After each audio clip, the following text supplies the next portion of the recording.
Welcome to my channel. എൻ്റെ പേര് Jomy Joseph. ഞാനൊരു ഇൻഷുറൻസ് അഡ്വൈസറാണ്. നമ്മുടെ ഓൾഡ് ഏജിലുള്ള നമ്മുടെ വാർദ്ധക്യത്തിലെ പെൻഷന്റെ പ്രാധാന്യത്തെക്കുറിച്ചാണ് ഇന്നത്തെ ഒരു വീഡിയോ ഞാൻ ചെയ്യുന്നത്. അപ്പോൾ നമുക്ക് ഇതിനെക്കുറിച്ച് കൂടുതലായിട്ട് അറിയാൻ നേരെ വീഡിയോയിലേക്ക് കടക്കാം. നമുക്കറിയാം, പെൻഷൻ എന്നുള്ളൊരു വാക്ക് കേൾക്കുമ്പോൾ നമ്മുടെ മനസ്സിലേക്ക് ഓടി വരുന്ന ഒരു കാര്യം എന്നുള്ളത് നമ്മുടെ ഗവൺമെന്റ് ജോലിക്കാർ വാങ്ങുന്ന പെൻഷനാണ്. ആദ്യമായിട്ട് നമ്മുടെ പെൻഷൻ എന്ന് കേൾക്കുമ്പോൾ നമ്മുടെ മനസ്സിലേക്ക് കടന്നു വരുന്ന ഒരു ചിത്രം. നമുക്കറിയാം, ഇന്ത്യയിൽ ഉടനീളം എടുത്ത് നോക്കിക്കഴിഞ്ഞാൽ വളരെ ചെറിയൊരു ശതമാനം ആളുകൾക്ക് മാത്രമാണ് ഗവൺമെന്റ് ജോബ് ഉള്ളൂ, അതായത് സെക്യൂർ ആയിട്ടുള്ള ഒരു പെൻഷൻ ഉള്ളൂ എന്നുള്ളത് നമുക്കറിയാം. നമ്മുടെ പ്രൈവറ്റ് സെക്ടറിൽ വർക്ക് ചെയ്യുന്ന ആർക്കും സാധാരണഗതിയിൽ പെൻഷൻ ആയിട്ടുള്ള ഒരു അവസരം ഇല്ല. അപ്പൊ അതുകൊണ്ട് ആണ് ഞാൻ കൂടുതലായിട്ട് ഇന്നത്തെ ഒരു വീഡിയോ ചെയ്യാനായിട്ടുള്ള ഒരു കാരണം. ഇതിനെ രണ്ട് പാർട്ടായിട്ട് ഞാൻ തിരിച്ചിട്ടുണ്ട് ഇന്നത്തെ വീഡിയോ. അപ്പൊ ആദ്യത്തെ ഒരു പാർട്ടിനകത്ത് ഓൾഡ് ഏജിൽ വരുന്ന പെൻഷന്റെ പ്രാധാന്യത്തെക്കുറിച്ചും, രണ്ടാമത്തെ ഒരു പാർട്ടിനകത്ത് LICയിൽ വരുന്ന പെൻഷൻ പ്ലാനുകളെ കുറിച്ചുമാണ് ഞാൻ ഇന്നത്തെ വീഡിയോയുടെ അകത്ത് വിവരിക്കുന്നത്. അപ്പൊ നമുക്ക് നേരെ ആദ്യത്തെ പാർട്ടിനകത്തേക്ക് കടക്കാം. എന്തുകൊണ്ടാണ് പെൻഷൻ വേണം എന്ന് പറയാനായിട്ടുള്ള കാരണമാണ് ഞാൻ ഇവിടെ കൊടുത്തിരിക്കുന്നത്. നമുക്കറിയാം, എപ്പോഴാണ് നമുക്ക് പെൻഷൻ വേണ്ടതെന്ന് ചോദിച്ചു കഴിഞ്ഞാൽ, നമുക്ക് നമ്മുടെ ജീവിതത്തിലുടനീളം നമ്മൾ കഷ്ടപ്പെട്ട് പണിയെടുത്ത് നമ്മുടെ മക്കളെ വളർത്തി വലുതാക്കും, മറ്റു കാര്യങ്ങളൊക്കെ ചെയ്ത് നമുക്ക് ജോലി ചെയ്യാൻ പറ്റാത്ത ഒരു സാഹചര്യം വരും. നമുക്ക് നമ്മുടെ വാർദ്ധക്യത്തിലേക്ക് എത്തുമ്പോൾ പിന്നെ നമുക്ക് നമ്മുടെ ചെറുപ്പത്തിൽ ജോലി ചെയ്യുന്ന പോലെ ജോലി ചെയ്യാനായിട്ടുള്ള അവസരം നമുക്ക് ഉണ്ടാവില്ല.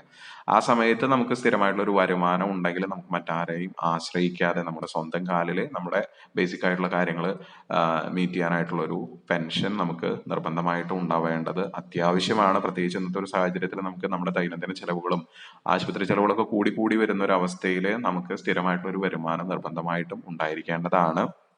അപ്പോൾ എന്തൊക്കെയാണ് അതിന്റെ കാരണങ്ങൾ എന്നുള്ളതാണ് ഇവിടെ ഈ സ്ലൈഡിനകത്ത് കാണിച്ചിരിക്കുക. അപ്പൊ ഒന്നാമത് അവിടെ വെച്ചിരിക്കുന്നത് to meet our daily needs എന്നുള്ളതാണ്. നമുക്കറിയാം, ഓരോ ദൈനംദിന ജീവിതത്തിൽ ഓരോ ദിവസം കടന്നു പോകണമെങ്കിൽ ഒരുപാട് പൈസ നമുക്ക് ആവശ്യമുണ്ട്. അപ്പോൾ ഓൾഡ് ഏജ് എത്തുമ്പോൾ പല മാതാപിതാക്കളും മക്കളെ ആശ്രയിച്ചുകൊണ്ട് മുന്നോട്ട് പോകുന്ന പല മാതാപിതാക്കളും ഉണ്ട്. പലരും എന്താണെന്ന് വെച്ച് കഴിഞ്ഞാൽ കഷ്ടപ്പെട്ട് പണിയെടുക്കും, പക്ഷേ ഈ പെൻഷനെ കുറിച്ച് ചിന്തിക്കാനായിട്ട് പലരും വൈകി പോകും. കാരണം റിട്ടയർമെന്റിന്റെ അടുത്ത് എത്തുമ്പോഴാണ് പലരും ഈ പെൻഷനെ കുറിച്ച് ചിന്തിക്കാനായിട്ട് തുടങ്ങുക. അപ്പൊ ആ സമയത്ത് അവരുടെ കയ്യിലൊന്നും ഉണ്ടാവില്ല. കാരണം അവരുടെ കയ്യിലുള്ളതൊക്കെ മക്കളുടെ കാര്യങ്ങൾക്കും മറ്റ് ചെലവുകൾക്കായിട്ട് അവരത് വിനിയോഗിച്ച് കഴിഞ്ഞിട്ടുണ്ടാവും. അവസാനം അവരുടെ കയ്യിൽ ഒന്നുമില്ലാത്തൊരവസ്ഥയിലാണ് അവർ പെൻഷനെ കുറിച്ച് ചിന്തിക്കാനായിട്ട് തുടങ്ങുക. അപ്പൊ ആ ഒരു സമയത്ത് പിന്നെ അവർക്ക് പെൻഷൻ കോർപ്പസ് ക്രിയേറ്റ് ചെയ്യാനായിട്ടുള്ള അവസരം അവിടെ ഇല്ല. അപ്പൊ അതുകൊണ്ട് നിർബന്ധമായിട്ടും എനിക്ക് ചെറുപ്പക്കാരോടൊക്കെ പറയാനുള്ളത്, നമ്മൾ ജോലി കിട്ടുമ്പോൾ തന്നെ നിങ്ങളുടെ ഒരു നിശ്ചിത വരുമാനം പെൻഷന് വേണ്ടിയിട്ട് മാറ്റി വെക്കാനായിട്ട് ശ്രദ്ധിക്കുക. കാരണം നമ്മൾ പേപ്പർ തുറന്നു കഴിഞ്ഞാൽ നമുക്കറിയാം, ഇന്ന് ഒരുപാട് കേസുകൾ നമ്മൾ പേപ്പറിൽ കാണുന്നുണ്ട്. കാരണം വൃദ്ധരായിട്ടുള്ള മാതാപിതാക്കളെ ഒരു അവിടെ ഇവിടെ ഉപേക്ഷിക്കുന്ന ഒരു അവസ്ഥ. ഇപ്പൊ ഞാൻ അടുത്തിടെ വായിച്ചിരുന്നു, ഗുരുവായൂർ അമ്പലത്തിലേക്കാണെന്ന് പറഞ്ഞ് വന്ന ഒരു അപ്പച്ചനെ അവിടെ വെച്ച് ഉപേക്ഷിച്ചിട്ട് കടന്നു പോകുന്ന മക്കളാണ്. ഒരു കള്ളന്മാരെ പോലെ അവരെ അവിടെ തിരക്കിൽ ഒഴിവാക്കിയിട്ട് അവരവിടെ നിന്ന് കടന്നു കളയാണ്. അപ്പൊ അത്രയും പരിതാപകരമായിട്ടുള്ള ഒരു അവസ്ഥയാണ്. കാരണം നമ്മളൊരു ഭാരമായിട്ട് മാറാണ് പലപ്പോഴും. വൃദ്ധരായിട്ടുള്ള മാതാപിതാക്കള് ഒരു ഭാരമായിട്ട് മക്കൾക്ക് മാറുന്നൊരു കാലഘട്ടത്തിലാണ് നമ്മൾ ആയിരിക്കുന്നത്. അപ്പൊ അതുകൊണ്ട് നമുക്ക് സ്വന്തമായിട്ടുള്ള ഒരു വരുമാനം നിർബന്ധമായിട്ടും ഉണ്ടായിരിക്കുന്നതാണ് ഏറ്റവും നല്ലത്. അപ്പൊ നമ്മുടെ ദൈനംദിന ആവശ്യങ്ങൾ മീറ്റ് ചെയ്യാനായിട്ട് നമുക്കൊരു വരുമാനം ആവശ്യമാണ്. അതുപോലെ എന്തെങ്കിലും ഒരു അസുഖം വന്നു കഴിഞ്ഞാൽ, ഒരു ആശുപത്രി പോയി കഴിഞ്ഞാൽ നമുക്കറിയാം ഇന്നത്തെ ഒരു ചെലവിനെ കുറിച്ച് ഞാൻ പറഞ്ഞു തരേണ്ട ആവശ്യമില്ല. നമുക്ക് ഓരോരുത്തർക്കും അത് വളരെ ബോധ്യമുള്ള ഒരു കാര്യമാണ്. ട്രീറ്റ്മെന്റ് എക്സ്പെൻസ് എന്ന് പറയുമ്പോൾ നമുക്കറിയാം, ഒരു 50 വയസ്സ് കഴിഞ്ഞാൽ കേരളത്തിലെ ഒരു അവസ്ഥ നമ്മൾ എടുത്തു കഴിഞ്ഞാൽ മിക്കവർക്കും ഉണ്ട് പ്രഷർ, പ്രമേഹം, കൊളസ്ട്രോൾ തുടങ്ങിയിട്ടുള്ള വളരെ കോമൺ ആയിട്ടുള്ള അസുഖങ്ങളുണ്ട്. അതുകൂടാതെ സീരിയസ് ആയിട്ട് വരുന്ന അസുഖങ്ങൾ വേറെയുണ്ട്. അപ്പൊ ഇത്തരം അസുഖങ്ങൾക്ക് പലപ്പോഴും നമ്മുടെ ലൈഫ് ടൈം മരുന്ന് കഴിക്കേണ്ടതായിട്ട് വരും. അപ്പൊ സ്ഥിരമായിട്ട് എല്ലാ മാസവും മരുന്ന് വാങ്ങി കഴിക്കണമെങ്കിൽ നമുക്കൊരു വരുമാനം വേണം. അതുപോലെ തന്നെ ആശുപത്രിയിൽ കിടക്കേണ്ട വന്ന അവിടെ ഹോസ്പിറ്റൽ ബില്ല് അടയ്ക്കണം. അപ്പൊ ഇതുപോലെയുള്ള കാര്യങ്ങൾക്കൊക്കെ നമുക്കൊരു വരുമാനം നിർബന്ധമായിട്ടും വേണം. മക്കളെ ആശ്രയിച്ച് നിൽക്കുമ്പോൾ ഒരുപാട് എക്സ്പെൻസ് വരുമ്പോൾ അവർക്ക് അവരുടേതായിട്ടുള്ള എക്സ്പെൻസ് വേറെ ഉണ്ടാവും. അത് കൂടാതെ നമ്മളെയും കൂടെ സപ്പോർട്ട് ചെയ്യേണ്ടി വരുമ്പോൾ പലപ്പോഴും അവർക്കത് പറ്റിയെന്ന് വരില്ല. അപ്പൊ അതുകൊണ്ട് നമ്മൾ നമ്മുടേതായിട്ടുള്ള ഒരു വരുമാനം നോക്കി നിന്ന് കഴിഞ്ഞാൽ നമുക്ക് പിന്നെ ആരെയും ആശ്രയിക്കേണ്ട ഒരു ആവശ്യമില്ല. അതുപോലെ തന്നെ ഓൾഡ് ഏജ് എന്ന് പറഞ്ഞു കഴിഞ്ഞാൽ നമുക്കറിയാം, അധികം യാത്രകളൊന്നും ഇല്ലാതെ വീട്ടിൽ ചടഞ്ഞുകൂടിയിരിക്കുന്ന ഒരു കാലഘട്ടമാണ്. അപ്പൊ ഇടയ്ക്ക് നമുക്കൊന്ന് പുറത്തേക്ക് ഇറങ്ങണം എന്ന് തോന്നുകയാണെങ്കിൽ, ഒരു ചെറിയ ട്രിപ്പായിട്ട് പുറത്തേക്ക് പോകണം എന്ന് തോന്നുകയാണെന്നുണ്ടെങ്കിൽ അതിനും നമുക്കിവിടെ പൈസ വേണം. അതുപോലെ തന്നെ നമ്മുടെ പേരക്കുട്ടികള് സ്കൂളിലൊക്കെ നന്നായി പഠിച്ച് ഫസ്റ്റ് ഒക്കെ വാങ്ങി വരുമ്പോൾ ഒരു ചെറിയ ഗിഫ്റ്റ് അവർക്ക് വാങ്ങി കൊടുക്കണം എന്നൊരു ആഗ്രഹം തോന്നി, അതിനും നമ്മുടെ കയ്യിൽ കാശ് തന്നെ വേണം. അതുപോലെ തന്നെ നമുക്കൊരു പെൻഷൻ ഉണ്ടെങ്കിൽ നമുക്കൊരു ഫിനാൻഷ്യൽ ഫ്രീഡം, അതായത് ഒരു ഒരു പൈസയെക്കുറിച്ചുള്ള ഒരു ആധി ഇല്ലാതെ നമുക്ക് മുന്നോട്ട് നീങ്ങാം. കാരണം നമ്മുടെ ബേസിക് ആയിട്ട് കാര്യങ്ങൾക്ക് വേണ്ട കാര്യങ്ങൾ പെൻഷൻ എമൗണ്ടിൽ നിന്ന് കിട്ടുന്നുണ്ടെങ്കിൽ പിന്നെ നമുക്കൊരു ഫിനാൻഷ്യൽ ഫ്രീഡത്തോടുകൂടെ ജീവിക്കാം. അതായത് നമുക്ക് നമ്മുടേതായിട്ടുള്ള ഒരു സ്വാതന്ത്ര്യത്തോടുകൂടെ ജീവിക്കാനായിട്ടുള്ള ഒരു അവസരമാണ് ഈ പെൻഷൻ നൽകുന്നത്. നിർബന്ധമായിട്ടും നമുക്ക് വേണ്ട ഒരു കാര്യമാണ്, ഒരു ബേസിക് ആയിട്ടുള്ള കാര്യമാണ് ഈ പെൻഷൻ എന്നുള്ളത്. അപ്പൊ അതുകൊണ്ട് പല മാതാപിതാക്കളും ഞാൻ കണ്ടിട്ടുണ്ട്, അവരുടേതായിട്ടുള്ള ഇഷ്ടങ്ങൾ, അതായത് നല്ലൊരു ഭക്ഷണം വാങ്ങി കഴിക്കാതെ, അല്ലെങ്കിൽ നല്ലൊരു വസ്ത്രം വാങ്ങി ഇടാതെ, അല്ലെങ്കിൽ നല്ലൊരു ട്രിപ്പ് പോവാതെ ഒക്കെ സ്വരുക്കൂട്ടി വെക്കുന്ന പൈസ മൊത്തം മക്കൾക്ക് വേണ്ടിയിട്ട് അവർ വിനിയോഗിച്ചു കഴിഞ്ഞ അവസാനം അവരുടെ ഒരു ഓൾഡ് ഏജ് എത്തുന്ന ഒരു സമയത്ത് മക്കൾ അവരെ നോക്കാതെ കറിവേപ്പില പോലെ വലിച്ചെറിയുന്ന ഒരു അവസ്ഥ. പിന്നെ നമുക്കറിയാം ഇന്നത്തെ ഒരു ട്രെൻഡ് എന്ന് വെച്ച് കഴിഞ്ഞാൽ നമ്മുടെ കുട്ടികളൊക്കെ പുറം രാജ്യങ്ങൾക്ക് ജോലിക്കായിട്ടും പഠിക്കാനൊക്കെ ആയിട്ട് പോവാണ്. പിന്നെ അവരവിടെ സെറ്റിൽ ആവാണ്. പിന്നെ അവർക്ക് ചിലപ്പോൾ വരുമാനം ഉണ്ട്, അവർ അയച്ചു കൊടുക്കാൻ ചിലപ്പോൾ പൈസ, പക്ഷെ അത് ആശ്രയിച്ചുകൊണ്ട് നമുക്ക് നിൽക്കാനായിട്ട് പറ്റില്ല. പലപ്പോഴും വൃദ്ധരായിട്ടുള്ള മാതാപിതാക്കളാണ് ഇവിടെ ഒറ്റയ്ക്ക് താമസിക്കുന്നത്. അപ്പൊ അവർക്കൊരു വരുമാനം കൂടെ ഇല്ലാത്തൊരവസ്ഥയിൽ അവർ കടന്നു പോകാനായിട്ട് ഒത്തിരി ബുദ്ധിമുട്ടുണ്ടാവും. പക്ഷെ പലപ്പോഴും മാതാപിതാക്കൾക്ക് മറ്റുള്ളവരോട് ചോദിക്കാനായിട്ട് മടിയായിരിക്കും. കാരണം മക്കൾക്ക് നല്ല ജോലിയും കാര്യങ്ങളൊക്കെ ഉള്ളപ്പോൾ അവർക്ക് വേറൊരാളോട് പൈസയ്ക്ക് വേണ്ടി യാചിക്കാനായിട്ട് അവർക്ക് മടിയായിരിക്കും. അപ്പൊ അതുകൊണ്ട് നിർബന്ധമായിട്ടും നമ്മൾ നമ്മുടെ ഒരു കാര്യം കൂടെ ചിന്തിക്കുക. കുറച്ച് ഈ ഒരു കാര്യത്തിൽ സെൽഫിഷ് ആവുന്ന നല്ലതാണെന്ന് ഞാൻ പറയും. കാരണം ഒരു പെൻഷൻ ഉണ്ടെങ്കിൽ മാത്രമാണ് നമുക്ക് മറ്റുള്ളവരെ ആശ്രയിക്കാതെ മുന്നോട്ട് പോകാനായിട്ട് സാധിക്കുള്ളൂ. അപ്പൊ അതുകൊണ്ട് ഇത്രയും കാര്യങ്ങൾ നിങ്ങൾ മനസ്സിൽ വെക്കുക. പെൻഷനെ കുറിച്ച് ചിന്തിച്ച് തുടങ്ങിയിട്ടില്ലെങ്കിൽ ഇന്ന് തന്നെ ചിന്തിച്ച് തുടങ്ങാനായിട്ട് ശ്രദ്ധിക്കുക. കുറച്ച് പൈസ അതിനു വേണ്ടി മാറ്റി വെക്കുക. മറ്റു കാര്യങ്ങൾക്കുള്ള പൈസയുടെ ഒപ്പം തന്നെ പെൻഷന് വേണ്ടിയിട്ട് കുറച്ച് മാറ്റി വെക്കാനായിട്ട് ശ്രദ്ധിക്കുക.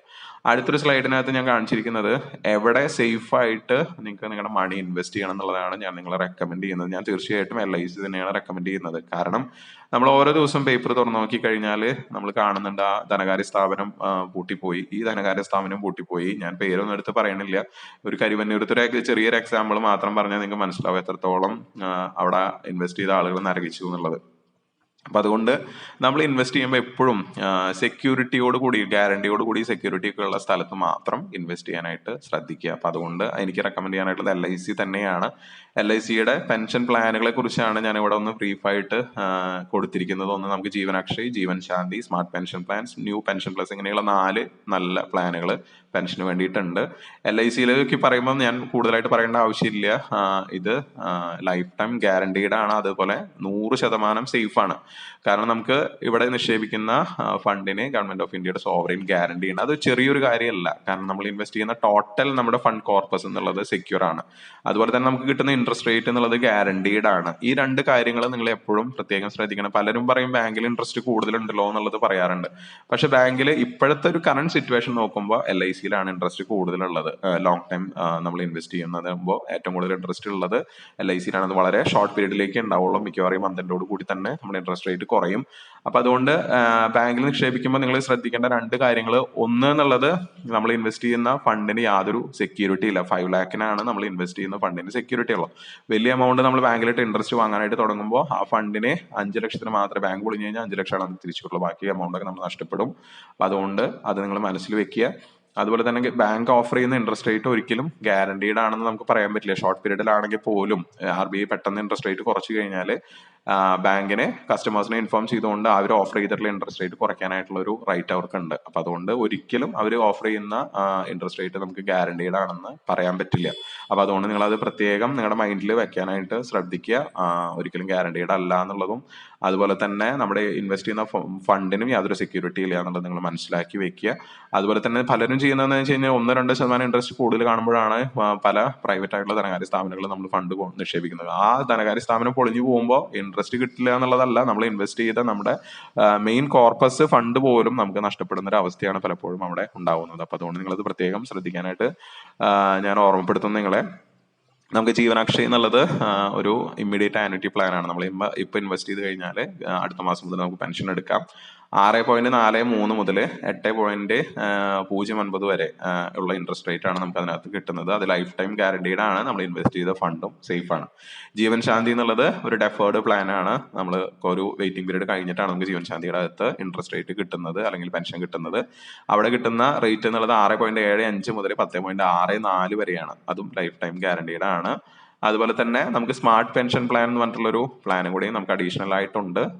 അതിനകത്ത് ജീവനാക്ഷയുടെ സെയിം കുറെ ഫീച്ചേഴ്സ് ഉണ്ട്. അത് കൂടാതെ ഉള്ള ഒന്ന് രണ്ട് നല്ല ഫീച്ചേഴ്സ് ആണ് ഞാൻ അവിടെ കൊടുത്തിരിക്കുന്നത്. അതായത് നമ്മൾ പെൻഷൻ പ്ലാൻ എടുത്തു കഴിഞ്ഞാൽ നമ്മൾ ഇൻവെസ്റ്റ് ചെയ്യുന്ന ടോട്ടൽ എമൗണ്ട് നമുക്ക് 75 ഫുൾ ആയിട്ടോ ഹാഫ് ആയിട്ടോ തിരിച്ചു കിട്ടും. അതുപോലെ 80 ഫുൾ ആയിട്ടോ ഹാഫ് ആയിട്ടോ തിരിച്ചു കിട്ടും.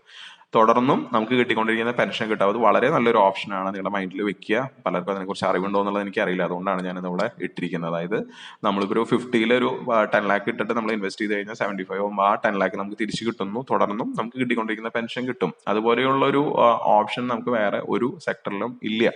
ഇത്രയും ഗ്യാരണ്ടിയോട് കൂടിയിട്ട് നമുക്കത് കിട്ടും. അപ്പൊ അത് നിങ്ങൾ പ്രത്യേകം അറിയുക. ഇനി ഷെയർ മാർക്കറ്റിൽ ലിങ്ക്ഡ് ആയിട്ടുള്ള പ്ലാനുകൾ NPS പോലെ നിക്ഷേപിക്കാൻ ആഗ്രഹിക്കുന്നവർക്ക് ന്യൂ പെൻഷൻ പ്ലസ് എന്ന് പറഞ്ഞിട്ടുള്ള ഒരു ഓപ്ഷൻ കൂടി ഉണ്ട്. അപ്പൊ അതിനകത്താണെങ്കിൽ നമ്മുടെ ഫണ്ടിന്റെ ഒരു സർട്ടൻ പെർസെന്റേജ് ഷെയർ മാർക്കറ്റിലേക്കാണ് പോവുക. അപ്പൊ അതുകൊണ്ട് തന്നെ നമുക്ക് അതിന്റെ റിട്ടേൺസ് കൂടുതലായിരിക്കും. അവസാനം അതിന്റെ ഒരു 40% പെൻഷൻ ഫണ്ടിലേക്കും 60% പെൻഷൻ ഫണ്ടിലേക്കും 40% ഫണ്ടായിട്ട് തന്നെ ക്യാഷ് ആയിട്ട് തന്നെ നമുക്ക് തിരിച്ചു കിട്ടും. ആ രീതിയിലുള്ള NPS വർക്ക് ചെയ്യുന്ന പോലെ തന്നെയുള്ള ഒരു പ്ലാനാണ് ന്യൂ പെൻഷൻ പ്ലസ്. അപ്പൊ ഇത്രയും പെൻഷൻ ഓപ്ഷൻസ്, ഗ്യാരണ്ടീഡ് ആയിട്ടുള്ള നല്ല പെൻഷൻ ഓപ്ഷൻസ് LICയിൽ എടുക്കുമ്പോൾ വെറുതെ അവിടെ ഇവിടെ പോയി നിങ്ങളുടെ ഫണ്ട് കളയാതിരിക്കാനായിട്ട് നിങ്ങൾ പ്രത്യേകം ശ്രദ്ധിക്കുക.